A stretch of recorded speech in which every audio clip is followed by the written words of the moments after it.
Good morning! Welcome back to my YouTube channel. So today is Friday. Magla-light breakfast lang ako muna ngayon. So ayan ang breakfast ko. Coffee, banana, and parsimon. Before Friday, nag-iisip ako kung anong masarap na lutuin. So, naisip ko magluto ng kari-kari. So, sana magiging masarap ang kalalabasan ng lasa ng kari-kari. So, before anything else, magko-coffee muna ako.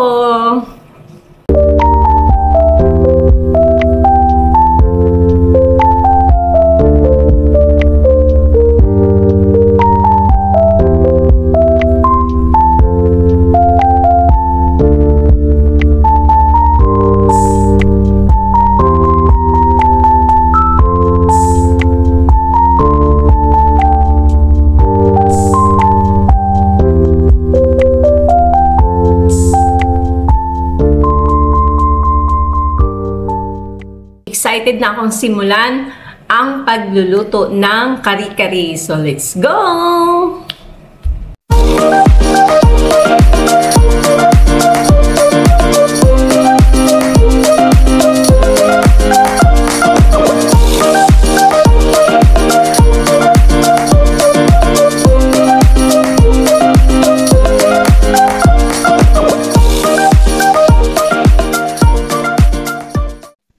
Yan, ready na ang oil natin, mainit na. So, ngayon, piprituin ko muna ang mga sangkap na gulay para sa kari-kari.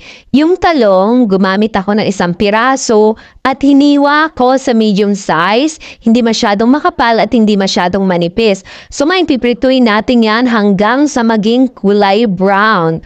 And then, after ng talong, lalagay na din natin yung sitaw. Ipa-fry din natin ng konti hanggang sa maging kulay brown. Ayan, ready na ang ating eggplant.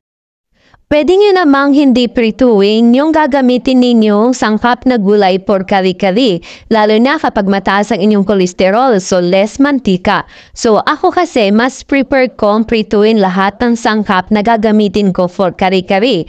So after ng sitaw, wala akong pechay, kaya yung alternative na gagamitin ko ay repolyo. So hiniwa ako ng medium size, hindi makapal at hindi manipis. So piprituin din natin yung magkabilang side ng repolyo. Alam niyo bang may kulang na isa sa ating mga sangkap? Yun ay wala sa grocery at hindi ko makita-kita. Alam niyo kung ano yun? Puso ng saging. So sana kahit wala ang puso ng saging, magiging masarap ang ating kari-kari. And now, pupunta na tayo sa exciting part ng pagluluto ng kari-kari. Siyempre, kailangan natin ng oil, garlic, and onion. Kapag ginisa nga pala natin ang garlic and onion, antayin nating maging kulay brown. At kapag ganyan ang kulay, pwede na nating ilagay ang karni. Ang ginamit ko nga palang karni dyan ay beef. Nasa sa inyo na rin kung gusto ninyo pork or beef, walang problema. So nilaga ko na yung beef na yan ng ilang oras, so kaya malambot na yan. So antayin natin ng ilang minuto, tapos pwede nating baliktarin para mas manuot yung lasa ng onion and garlic sa karni. So after nyan, lalagyan na natin ng water. Sa water nga pala, depende sa inyo kung gusto nyo mas marami ang sabaw or konti lang. So ako, nasa middle lang ang gusto ko. Then after nyan, pakukuloy natin at kapag kumulo na, lalagyan na natin ng powder beef. Sa powder beef nga pala, optional lang yan. Pwede namang hindi niyo gamitan at kung gusto niyo mas malasa, pwede niyo ding lagyan ng powder beef. And then, isusunod na natin ang peanut butter. Yan ang pinaka-importante. And then, lalagyan natin ng black pepper. Wala nga pala akong sweetie, so ang alternative ko ay ang sweet paprika para magkaroon ng konting kulay ang ating kari-kari. And then, lalagyan natin ng salt. At kapag hindi naman kayo kontento sa lapot ng sabaw ng kari-kari, pwede nating lagyan ng cornstarch or corn flour.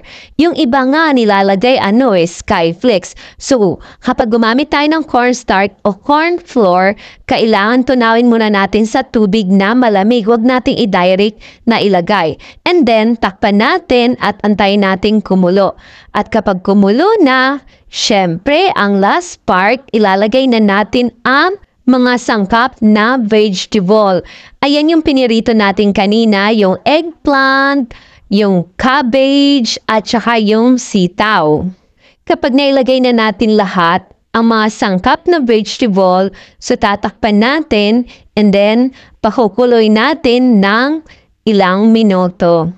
Pansin nyo ba matatapos nila ako magluto ng kare-kare, wala akong ginamit na measurement, lalong-lalo na sa mga sangkap, ang tawag doon, pacham at tansya-tansya. Ganon daw talaga kapag magaling na magluto, hindi na kailangan ng mga measurement. Tiyanan! Ready na ang ating homemade kare-kare. So, ayan! Grabe! Mapapa-exercise yata ako. At syempre, hindi mawawala ang alamang. So guys, see you next video. Thank you for watching.